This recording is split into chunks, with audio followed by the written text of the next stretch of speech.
Hi అండి, welcome to my channel lucky చిట్టి.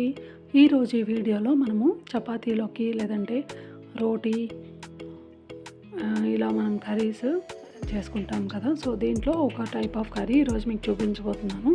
దీనికోసం మనం ముందుగా స్టవ్ ఆన్ చేసుకొని గిన్నె పెట్టుకొని దీనిలో కొద్దిగా వాటర్ వేసుకోవాలి. వేసుకున్న వాటర్లో మనము కట్ చేసుకొని పెట్టుకున్నటువంటి బంగాళాదుంప ముక్కలు, అదేవిధంగా బఠానీ. నేనైతే ఇక్కడ ఫ్రెష్ బఠానీ యూస్ చేస్తున్నాను. మీరు సూపర్ మార్కెట్లో దొరుకుతాయి కదా, అవి కూడా తెచ్చుకొని నానబెట్టుకొని ఈ విధంగా బాయిల్ చేసుకోవాలి. దీనిలోనే కొద్దిగా సాల్ట్, అదేవిధంగా పసుపు కూడా వేసుకోవాలి.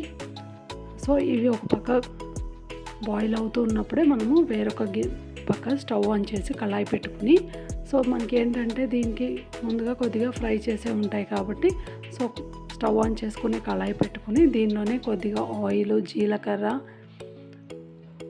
దాంతోపాటుగానే ఆవాలు వేసుకుని సన్నగా తరిగి పెట్టుకున్నటువంటి ఆనియన్స్ వేసుకోవాలి. సో అవి కొద్దిగా లైట్ గోల్డెన్ కలర్లోకి చేంజ్ అయిన తర్వాత కాస్తంత అల్లం వెల్లుల్లి పేస్ట్ అయితే యాడ్ చేసుకోవాలి. అల్లం వెల్లుల్లి పేస్ట్ అనేది పచ్చివాసన పోయేంత వరకు మనము వేసుకుని మిక్స్ చేసుకోవాలన్నమాట. సో ఆ తర్వాత ఇక్కడ నేను 2 మీడియం సైజు టొమాటోస్ కట్ చేసుకుని మిక్సీ చేసుకున్నాను. టొమాటో ప్యూరీ అంటారు కదా, సో అది.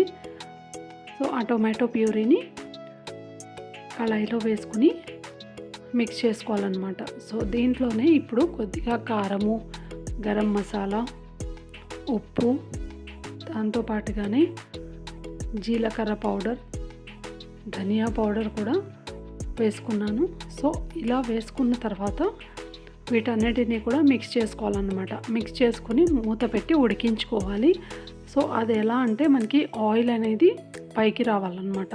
సో ఆయిల్ పైకి వచ్చేంత వరకు ఉడికించుకున్న తర్వాత మనము వాటర్ అనేది యాడ్ చేసుకోవాలి. నేను ఇక్కడ ఒక 1/2 లీటర్ వాటర్ అయితే యాడ్ చేసుకున్నాను.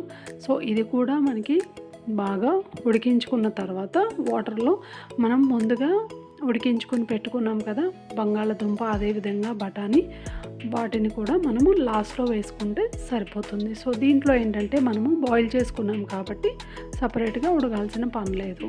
సో ఇలా ముక్కలు వేసుకున్న తర్వాత ఏంటంటే లాస్ట్లో ఒకసారి సాల్ట్ చెక్ చేసుకుని అడ్జస్ట్ చేసుకొని మళ్ళీ ఒకసారి కూడా వీటన్నిటిని ఉడికించుకోవాలి. సో ఈ విధంగా ఉడికించుకున్న తర్వాత లాస్ట్లో కొద్దిగా కొత్తిమీర అయితే యాడ్ చేసుకోవాలి. సో అంతేనండి, చాలా టేస్టీగా తక్కువ టైంలో వేడిగా ఉండేటువంటి కర్రీ అయితే రెడీ అయిపోయింది. మీరు కూడా తప్పకుండా ట్రై చేయండి, టేస్ట్ అయితే చాలా బాగుంటుంది. సో చూసారు కదా, టెక్స్చర్ కూడా చాలా బాగుంది కదా. సో మీరు కూడా అయితే తప్పకుండా ట్రై చేయండి. ఇలాంటి మరిన్ని ఇంట్రెస్టింగ్ వీడియోస్ కోసం ఛానల్ అయితే సబ్స్క్రైబ్ చేయండి. అదేవిధంగా వీడియో నచ్చితే లైక్ చేయండి, షేర్ చేయండి, కామెంట్ చేయండి. ఓకేనా? మళ్ళీ మరో మంచి వీడియోతో మీ ముందుకు వస్తాను.